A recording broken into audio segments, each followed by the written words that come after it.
Welcome friends. मैं दीपवन from options and ideas. आज हम लोग बिजनेस लोन लेके डिस्कस करेंगे।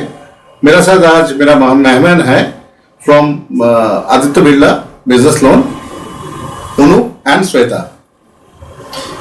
हाय, मैं अनूप, आदित्य बिरला फाइनेंस लिमिटेड में मैं एरिया सेल्स मैनेजर हूँ और ये मेरी सेल्स मैनेजर है श्वेता सिंह। हेलो, हाय, श्वेता मेरा नाम है। ये मेरे बॉस हैं अनूप, मैं इनके अंडर में एसएम हूँ। तो अनूप एंड श्वेता, हम लोग का क्या कस्टमर का जो है क्वेरी है, इन लोग को बिजनेस लोन चाहिए लेकिन बिजनेस लोन मिलता नहीं है। उन लोग को पता नहीं कहाँ जाएंगे, कहाँ से मिलेगा। तो पहले आपको थोड़ा बताइए बिजनेस लोन किसको मिलता है, business loan and personal loan में डिफरेंस क्या है, ये थोड़ा बताइए। Very good questions. अभी आप जैसे आपको पता होगा कि मार्केट्स में डिफरेंट काइंड ऑफ लोन्स होते हैं। आपने होम लोन सुना होगा, आपने पर्सनल लोन सुना होगा, तो such kind of business loan भी एक प्रोडक्ट है। बिजनेस लोन बेसिकली हम लोग बिजनेसमैन को देते हैं, मतलब जो लोग बिजनेस करते हैं उनको बिजनेस सपोर्ट के लिए हम बिजनेस लोन प्रोवाइड करते हैं। तो बेसिकली ये एक फर्म को दिया जाता है, आइदर वो प्रोप्राइटरशिप फर्म हो, either partnership, either private limited और पार्टनरशिप एलएलपी।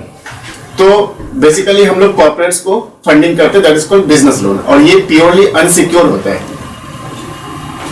अच्छा, ये आपका जो क्रेडिट पॉलिसी के बारे में थोड़ा बताइए, ये क्रेडिट पॉलिसी क्या होता है? कि बेसिकली क्या होता है कि हर लोन की एक पॉलिसी होती है। तो आप किसी भी प्रोडक्ट में कोई भी लेंडिंग कराओगे, उसकी एक फॉर्मेट से एक पॉलिसी, सर्टेन पॉलिसीज होती है। तो हमारे बिजनेस लोन में भी कुछ पॉलिसीज हैं, हम भी कुछ सर्टेन पॉलिसी फॉलो करते हैं।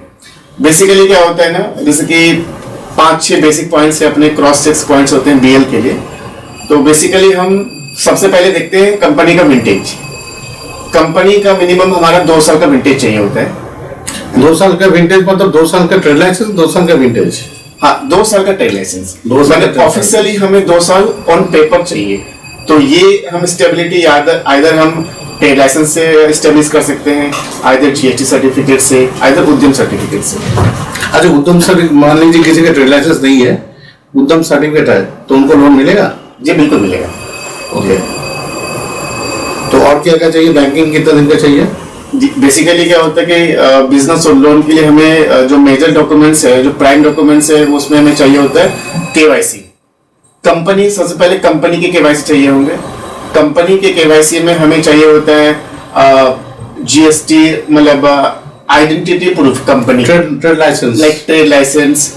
उसके बाद जीएसटी सर्टिफिकेट्स हो गए, आपका एमएसएमई हो गया, एमएसएमई, हाँ, पीटेक्स होगी, और आपका जो कंपनी का करंट अकाउंट का 6 महीने का बैंक स्टेटमेंट। तो आइदर वो करंट अकाउंट हो, आइदर वो सीसी हो, आइदर वो सेविंग अकाउंट हो। तो बिजनेस जिस अकाउंट, सेविंग्स अकाउंट भी चलेगा किसी प्रोफेशनल कंपनी में? नहीं चलेगा। मतलब बेसिकली उनका जिस अकाउंट में बिजनेस ट्रांजेक्शन वो करते हैं, उसका स्टेटमेंट 6 महीने का लेना होता है। ओके। और बैंक का बैलेंस के एवरेज कितना कुछ चाहिए, कुछ रिक्वायरमेंट है? बेसिकली हमारा जो टिकट साइज है वो हम लोग 1 लाख से स्टार्ट करते हैं फंडिंग। तो अगर मैं बेयर मिनिमम 1 लाख की एलिजिबिलिटी भी कंसिडर करूं, तो मुझे कम से कम 7,500 रुपए का एवरेज बैलेंस चाहिए होता है। मान लीजिए 2 लाख का लोन लेना, 15,000 का एवरेज, ऐसा है? हाँ, मतलब मिनिमम हमारा जो लोन एलिजिबिलिटी के लिए है, उसके लिए मुझे 7,500 का एवरेज बैलेंस चाहिए होता है। ओके। अच्छा, एवरेज बैंकिंग आपको कैलकुलेशन कैसे करता है? कोई माने 30 डेज से डिवाइड करते हैं, कोई स्पेसिफिक डेट होता है? बेसिकली हमारा जो एवरेज बैलेंस है वो हम मंथ के 1, 5, 10, 15, 20, 25 ये 6 डेट कंसिडर करते हैं एवरेज बैलेंस। 1, 5, 10, 15, 20, 25। मान लीजिए कोई 25 को पैसे रखता है, उसके बाद में उठा लेता है, हम फर्क नहीं पड़ेगा। ईओडी बैलेंस देखते हैं हम एक्चुअली इन 6 डेट्स के ईओडी बैलेंस कंसीडर करते हैं। वही है, आप 25 को पैसा है, 20 को पैसा है, लेकिन नेक्स्ट डे उठा लिया, कोई फर्क नहीं पड़ेगा। कोई फर्क नहीं पड़ेगा। तो आप लोग जो कंसीडर कीजिएगा उसी दिन का कंसीडर कीजिएगा, एवरेज कीजिएगा। 25 का बाद नहीं है, 25 लास्ट। तो पूरे 1 महीने में आपकी 6 डेज आएगी, 6 डेज आएंगे। 6 डेज, ओके ओके। और ये तो ट्रेड लाइसेंस आपका 2 साल, बैंकिंग हो गया। और सिविल स्कोर? सिविल स्कोर हम लोग बेयर मिनिमम 700 कंसीडर करते हैं। 700 इज अ गुड स्कोर। और 700 प्लस सिविल स्कोर कंसिडर किया जाता है। अच्छा, मान लीजिए किसी किसी केस में होता है, जब प्रोग्रेसिव कंपनी में मेनली होता है 700 तो स्कोर है, लेकिन पुराना कोई सिविल क्रेडिट कार्ड में कोई डिफॉल्ट किया है, कुछ आउटस्टैंडिंग है, कुछ राइट ऑफ है, पुराना 5 साल 10 साल पहले, तो तब लोन दीजिएगा? बिल्कुल दे सकते हैं उनको लोन। बेसिकली हम क्या होता है कि 1 साल की पुरानी डीपीडीज डेरो कंसिडर नहीं करते, सब्जेक्ट टू मेरा अगर पुराने डीपीडीज या डेरो के बाद कस्टमर ने अगर वापस से लोन लिया है और उसको उसने कस्टमर ने 12 महीने तक चलाया है अच्छे से, अच्छा। तो हम उसको कंसिडर कर सकते हैं। अच्छा, ये मतलब कंज्यूमर लोन भी हो सकता है? हाँ जी बिल्कुल। Great great. आप लोग का ऐसा कुछ बताइए जो कस्टमर आपके पास आएगा दूसरे बैंक से, माने आप लोग का बिरला में आएगा, बिरला में है, दूसरे बैंक में नहीं है, एनबीएफसी में नहीं है, ऐसा कुछ बता सकता है जो यूएसपी बोल सकता है इन प्रोपोजिशन? देखो सर, लेंडिंग में क्या है ना कि Aditya Birla is a good name, good brand. और सेकंड थिंग है कि हमारे प्रोडक्ट में कुछ ऐसे यूएसबीज है जो other compare to other banks और एनबीएफसी वो काफी अच्छे हैं। जैसे कि आप देखोगे कि दूसरी जगह पे आप बिजनेस लोन लेने के लिए जाओगे तो बेसिकली उनकी 3 साल की बिजनेस की नॉर्म्स होती है, मिनिमम 3 साल का बिजनेस विंटेज चाहिए होता है। हम 2 साल के विंटेज में करते हैं। सेकंड बेनिफिट, सेकंड यूएसबी क्या है कि लाइक जैसे कि आपका कहीं भी जाओगे अदर्स फिनेंसर्स में उनका नॉर्म्स होता है कि मिनिमम 2 करोड़ का या 1 करोड़ का टर्नओवर चाहिए बैंक में ऐसा है? राइट। हमारे प्रोडक्ट में, हम आदित्य बिरला बीएल में टर्नओवर का देयर इज नो क्राइटेरिया। अगर आपकी टर्नओवर 40 लाख 50 लाख भी है तो हम आपको लोन दे सकते हैं। तो ये 2 यूएसबी है हमारे। और 2 इसमें मैं ऐड करना चाहूंगी सर। इसमें हम लोग बाकी फाइनेंसर जो है वो ओडीसीसी अकाउंट में बिजनेस लोन फंड नहीं करते हैं, बट हम लोग ओडीसीसी अकाउंट में बिजनेस लोन नहीं देते हैं, बट हम लोग ओडीसीसी अकाउंट को भी एलिजिबिलिटी निकाल के उसमें भी हम लोग फंड करते हैं, और हम लोग सेविंग्स अकाउंट पे भी फंड करते हैं। बेसिकली जितने फाइनेंसर हैं वो करंट अकाउंट पे ही बिजनेस लोन को फंड करते हैं, बट हम लोग सेविंग्स अकाउंट पे भी करते हैं। अच्छा, ओडीसीसी में तो आपका एवरेज बैलेंस तो नहीं मिलेगा? हाँ मिलेगा ना सर, उसकी जो लिमिट तो रहेगी, नेगेटिव होगा। अगर वो ओवर यूटिलाइज किया रहेगा तो भी नहीं ले पाएंगे सर। लेकिन नहीं, मान लीजिए किसी का 10 लाख है ओडी लिमिट, तो नेगेटिव में होगा मोस्ट ऑफ द केसेस में। ये उसने जितना यूज किया है वो रेस्ट ऑफ अमाउंट जो बच रहा है उसको हम लोग एबीबी निकालते हैं सर। अच्छा, जो बैलेंस जितना है। हाँ। इन केस ऑफ सीसी जैसे कि उनकी 10 लाख की लिमिट है, तो 10 लाख की लिमिट में वो कितना अनयूटिलाइज कर रहे हैं, तो वो अनयूटिलाइज को हम एबीबी के तरह ओके कंसीडर करते हैं। अनयूटिलाइज को आप लोग एवरेज बैंकिंग में आप डालते हैं? अच्छा अच्छा। सेम डेट रहेगा 1, 5, 10, 15, 20, 25, उस डेट में जो बैलेंस रहेगा उसको हम लोग पकड़ेंगे। कुछ नेगेटिव प्रोफाइल है बिजनेस का जो अपन फंडिंग नहीं करते हैं? कुछ as per the market standards कुछ नेगेटिव प्रोफाइल्स है अपने पास भी। जैसे हम प्राइवेट बिल्डर नहीं करते, जो रियल एस्टेट में इन्वॉल्व है, जो रेसिडेंशियल कॉम्प्लेक्स बनाते हैं, प्राइवेट कंस्ट्रक्शन करते हैं, उनको हम they are the restricted profile, उनको हम फंडिंग नहीं करते। सेकेंड थिंग है फिश, लाइव फिश स्टॉक नहीं करते हम लोग। आपका जो डीएसए चैनल्स है उनको एनबीएफसी को फंडिंग नहीं करते। आपका जो लॉयर फर्म है उनको फंडिंग नहीं करते। लोगों तो कोई नहीं करता। राइट। तो पुलिस करता है? पुलिस नहीं, पुलिस भी नहीं करती। पुलिस नहीं करते, सोसाइटी नहीं करते, ट्रस्ट नहीं करते, ये सब लोग नहीं करते हैं। Politically expose person? पॉलिटिकली वो तो सर नहीं होता है, कहीं भी नहीं होता है। मीडिया का जो है? मीडिया नहीं करते, एडवर्टाइजमेंट एजेंसी करते हैं। लेकिन मीडिया में कोई है? वो तो पीएड हो गया ना सर, अगर वो proper media नहीं सैलरीड करेंगे। पर्सन है तो फिर पर्सनल लोन उसको मिलेगा। नहीं, मीडिया छोटा मीडिया का हाउस है कोई, मान लीजिए कोई आवाज का तो यूट्यूब चैनल भी बहुत अभी न्यूज में चलता है, बहुत सारा यूट्यूब चैनल है न्यूज में, तो ऐसे कोई फिलहाल तो ये नेगेटिव इंडस्ट्री में लिस्टेड है। नॉर्मली ये नेगेटिव सब जगह पे, हर जगह पे है। यहाँ That's why I'm पे asking. यहाँ पे भी हम उसको नेगेटिव प्रोफाइल ट्रीट करते हैं। लेटर ऑन पॉलिसी चेंज होती रहती है, लेटर ऑन अगर चेंजेस आ जाए तो will start funding again. Garage को होता है? गैरेज करते हैं, यस गैरेज करता है। आप लोग का आरओआई मतलब कितना, टेंटेटिव रेंज क्या है, डोमेन क्या है? जनरली हमारा जो रेट ऑफ इंटरेस्ट है इन टर्म्स ऑफ रिड्यूसिंग वो आपका 21 से लेकर 27% तक वेरी करता है। वो टोटली आपके लोन अमाउंट पे डिपेंड रहता है। Higher loan amount, lower ROI. Okay, वैस रिजर्व होता है? Yes exactly, value spread. Yes.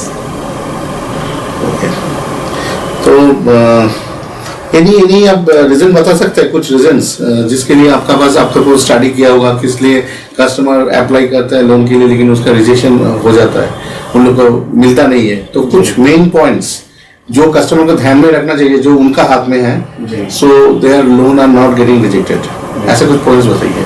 देखिए बहुत सारी माइनर चीजें हैं, ये फाइनेंशियल अवेयरनेस ना होने की वजह से अच्छी केसेस में रिजेक्ट हो जाती है। अगर आप इन चीजों को माइन्यूटली अगर आप ऑब्जर्व करोगे तो as per the industries like अच्छी फाइल रिजेक्शन क्यों होते हैं, क्योंकि उसमें आइदर बहुत ज्यादा इंक्वायरीज हैं। आप देखोगे ड्यू टू हाई डेलिक्वेंसी मार्केट में सारे फाइनेंसर्स लोगों ने एक कैवियर्स लगा के रखा हुआ है कि अगर आपकी इंक्वायरी एक सर्टेन इंक्वायरी से ज्यादा होगी तो वो लोन नहीं देंगे, चाहे आपकी फाइल अच्छी भी हो। आप लोग का कितना है? तो बेसिकली हमारे एस्टिमेट में ये 2 महीने के अंदर में 5 अनसिक्योर से ज्यादा इंक्वायरी नहीं होनी चाहिए। 2 महीने में 5 इंक्वायरी? हाँ, 5 अनसिक्योर की इंक्वायरी 2 मंथ, ओके राइट। अच्छा, सिविल स्कोर चेक करने से भी इंक्वायरी कंसीडर होता है क्या? जी बेसिकली क्या है ना, अगर आप सिविल खुद से इंक्वायरी कर रहे हो लाइक पैसा बाजार या अदर साइट पे जाके चेक कर रहे हो, अपनी स्कोर चेक कर रहे हो, अभी बैंक से भी होता है पैसा देके तो उससे आपका स्कोर डाउन नहीं होगा, इंक्वायरी नहीं आएगी। अगर आप किसी फाइनेंसर के थ्रू अगर आपकी सिविल इंक्वायरी होती है, चाहे वो 1 रुपए के लिए भी क्यों ना हो, वो इंक्वायरी में काउंट होगा। 5 पॉइंट होता है ना डाउन? हाँ जी, पर इंक्वायरी आपकी 5 पॉइंट रिड्यूस होती है ओवरऑल स्कोर पे। वो तो ग्रेजुअली हमारा उड़ भी जाता है। ओके, मतलब कस्टमर को विदाउट अंडरस्टैंडिंग किसी की जगह पे लॉगिन करना नहीं चाहिए। एग्जैक्टली, आपको फाइलें, मतलब ये एक मैसेज है कस्टमर्स के लिए कि आपको ब्लाइंडली फाइल किसी को नहीं देना चाहिए, और आपको जहाँ भी फाइल दे आप अच्छे अंडरस्टैंडिंग चैनल को फाइल दिया करो, आप जो आपकी फाइल को अच्छी तरह समझे, है ना, और सही जगह पे आपकी जरूरत के हिसाब से लॉगिन करें। क्योंकि अगर आपकी रिक्वायरमेंट 20 लाख रुपए की है और आप उसको 10 जगह पे लॉगिन कर रहे हो, तो अननेसेसरी ये इंक्वायरी आपके सिविल में आएगी जो ओवरऑल स्कोर हैम्पर करेगा। जहाँ होना चाहिए तो उधर भी नहीं होता। Exactly right. हम लोग के पास जो फाइल आते हैं उसमें ऐसा बहुत सारा केस आता है जो कस्टमर हर जगह ट्राई किया, सारे बैंक में जाके किया, जब नहीं हुआ उधर उसके बाद इधर आता है, तो हम लोग को कुछ करने का नहीं होता है। ये बहुत इंपॉर्टेंट पॉइंट है। Exactly right.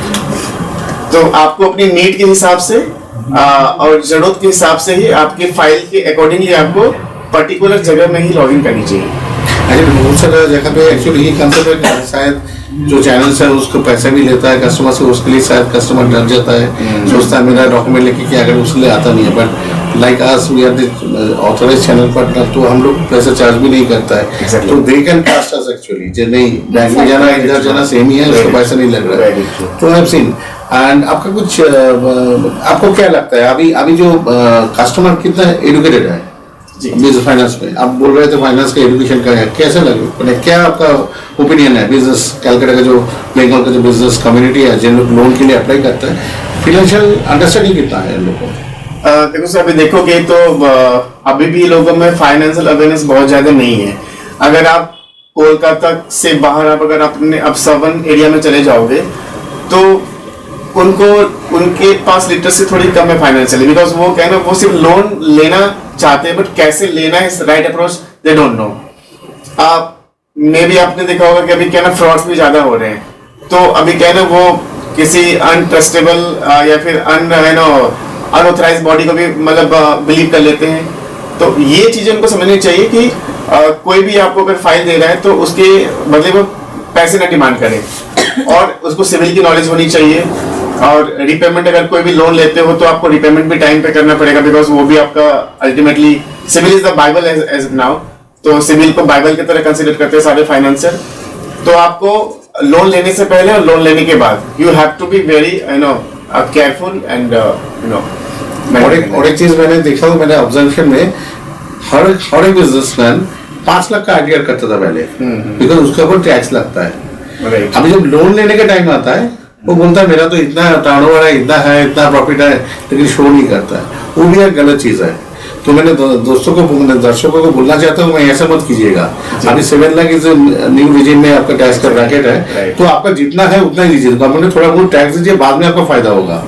हम लोग का क्या होता है, वो जितना भी है बहुत सारा मैं देखा कभी कभी होता है जो बैंक का जो ट्रांजेक्शन बहुत है लेकिन लोन नहीं हो रहा है, कम करके देखा है। ये भी एक मेरे ख्याल से फाइनेंशियल अंडरस्टैंडिंग उसका जो अकाउंटेंट ने बोला है, नहीं मत कीजिए, कम दिखाइए, आपका टैक्स ये हो रहा है, जीएसटी का रजिस्ट्रेशन नहीं कराता है, जीएसटी का टर्नओवर ठीक ठाक दिखाता नहीं, ये सब चीज है हम लोग के पास आता है। जी जी बिल्कुल। तो ये मेरे ख्याल से और एक चीज है, इसके लिए मैंने पूछा आपका भी क्या राय है। ये भी एक कंसर्न है, और इसमें हमारा ऑब्जर्वेशन कैसा है कि डेफिनेटली देखो टैक्स हर कोई बचाना चाहता है, राइट।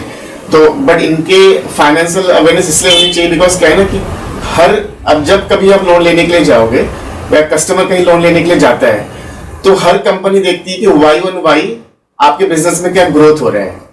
अगर आप सिर्फ टैक्स बचाने के लिए, आप सिर्फ चंद रुपए की वजह से अगर आप अपने टर्नओवर को नहीं ज्यादा दिखा रहे हो, प्रॉफिट ज्यादा नहीं दिखा रहे हो, तो कल को यही चीजें आपको लोन लेने में मतलब प्रॉब्लम क्रिएट कर सकती है। तो बेसिकली क्या होता है, अगर आप बिजनेस आपकी ग्रो कर रही है तो आप हर साल अपनी प्रॉफिट और अपना टर्नओवर इंक्रीमेंटल दिखाओ। एक्चुअली क्या है, मान लीजिए बिजनेसमैन तो लोन लेता है बिजनेस एक्सपेंड करने के लिए, तो मान लीजिए किसी का 5,000 रुपये बच लिया टैक्स में, तो उसको लोन नहीं मिलेगा। लोन मिलने से क्या होता है ना, उसका बिजनेस और भी एक्सपेंड होता है, 5,000 की जगह पे 50,000 ज्यादा प्रॉफिट होता है, वो अपॉर्चुनिटी खो रहा है बिजनेसमैन, ये समझना पड़ेगा। जी जी, ये बिल्कुल ये अवेयरनेस होना चाहिए कि जब आप बिजनेस के लिए लोन्स हमेशा जरूरत रहती है अगर आपको बिजनेस ग्रो करना है। तो अगर आपको अगर बिजनेस ग्रो करना है और आपको साइमल्टेनियसली फंड की रिक्वायरमेंट हो सकती है, तो आपको वो चीजें आपके टर्नओवर मतलब दिखानी पड़ेगी आईटीआर में, ताकि कल को आपको बड़ा exposure, black and white. Exactly right. हाँ ठीक है, मेरा इतना है, मेरा जो बाकी रखा हो उसके बैंक का कोई मतलब नहीं है। जी जो पेपर वर्क में दिखाते हैं उसके ऊपर ही फंड मिलता है। एग्जैक्टली। तो और कुछ पॉइंट है जो मेजर रीजंस आपका देखा है, जो सब कुछ ठीक है, छोटा मोटा चीज है जो वो मेंटेन नहीं किया उसके लिए, जैसे बैंक बैलेंस, जी सारे पैसा कैश पे आता है, जमा भी नहीं करता है, ऐसा कुछ है जिसमें बैंक बैलेंस जो एवरेज बैंकिंग जो है वो कम हो जाता है। ऐसा और कुछ है आपको जैसे? हाँ, जैसे कि जो हमारे पास केसेस आते हैं उसमें मेजर जो रिजेक्शंस होते हैं, जैसे कि आप बिजनेस कर रहे हो लेकिन बिजनेस का पैसा आप अपने बैंक में जमा नहीं कर रहे हैं, ड्रॉअर में रख रहे हैं। हाँ, अपने ड्रॉअर में रख रहे हो।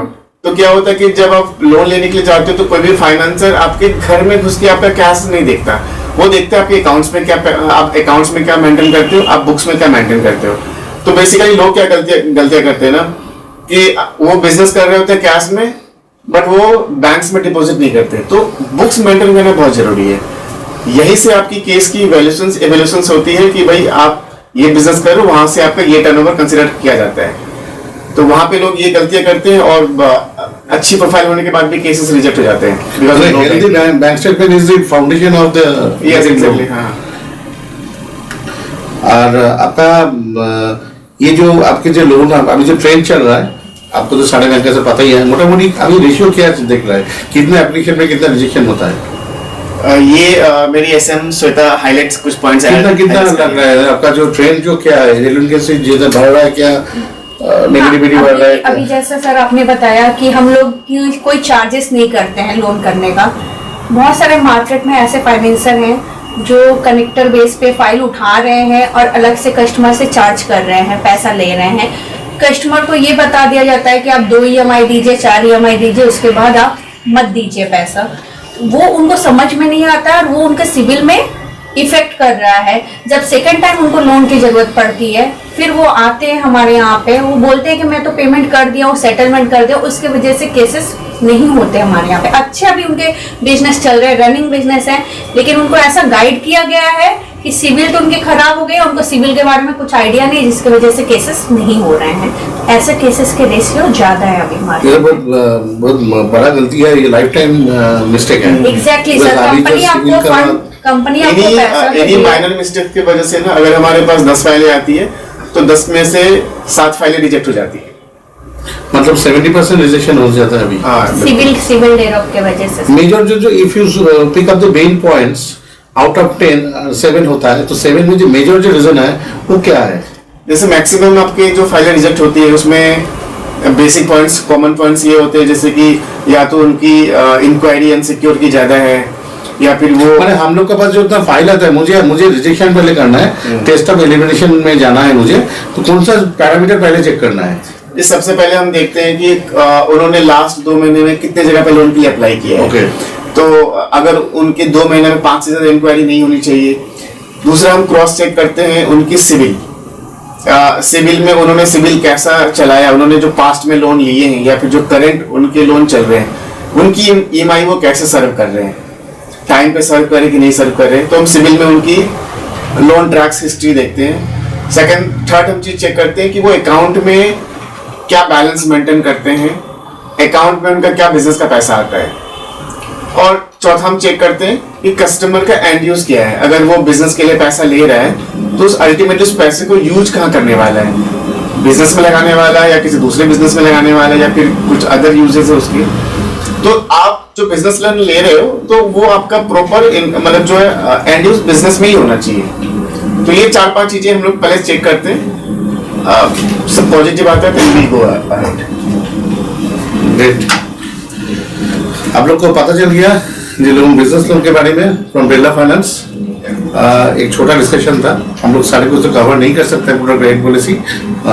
डिटेल्स में और भी जानने के लिए आप हम लोग से संपर्क कीजिए। हम लोग हमेशा आपके लिए रहेंगे, आपको आप लोग को सेवा करने के लिए। और ऑप्शन एंड आइडिया हमारा एक ट्रस्टेड चैनल पार्टनर है, तो इनके कॉन्टेक्ट डिटेल्स आई थिंक आपको नीचे मिल जाएंगे, मिल जाएगा। है ना। तो अगर आपको किसी भी काइंड ऑफ लोन चाहिए, अदर वो सिक्योर हो अनसिक्योर हो, आप इनके थ्रू फाइल प्रोसेस करवा सकते हैं। ये आदित्य बिरला के साथ एसोसिएट है और ट्रस्टेड पार्टनर है। थैंक्स दोस्तों। Thank you, thank you. Thank you. Thank you. Thank you. Thank you.